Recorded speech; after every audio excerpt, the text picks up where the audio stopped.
আজকে আমার ছোট্ট জায়ান্ট পাখির স্কুলের প্রথম দিন, আর এই দিনটি আমাদের কাছে খুবই স্পেশাল। আজ সকালে উঠেই জায়ান্টকে ওর পাপা রেডি করে দিচ্ছিল স্কুলে নিয়ে যাওয়ার জন্য। আমরা জায়ান্টকে সৃষ্টি সেন্ট্রাল স্কুলে ভর্তি করেছি, কারণ এই স্কুলের পড়াশোনা মাশাআল্লাহ অনেক ভালো।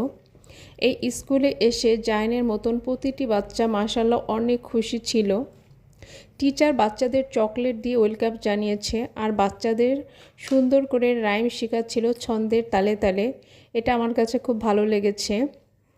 আবার ওদের কিছু লিখতেও দিয়েছে, মাশাআল্লাহ আমার জায়ানও লিখেছে। দেন ওদের টিফিন ও খেলার জন্য টাইমও দিয়েছিল। আর এই দিনটি জায়ানের লাইফে একটি স্মরণীয় দিন। তো ভাবলাম আপনাদের সাথে শেয়ার করি। আপনারা জায়ানের জন্য দোয়া করবেন, জায়ান যেন ওর পড়াশোনা ভালো করতে পারে। তো আজকের ভিডিও এ পর্যন্ত। সবাই ভালো থাকবেন, সুস্থ থাকবেন। আল্লাহ হাফেজ।